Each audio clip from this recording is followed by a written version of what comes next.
আপনাদের কাছে রাখতে চাই। নির্বাচন হবে 25 তারিখ।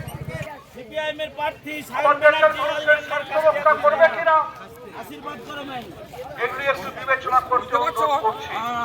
সিপিআইএমের প্রার্থী সায়ন ব্যানার্জি সরকার সিপিআইএমের প্রার্থী সায়ন ব্যানার্জি সরকারের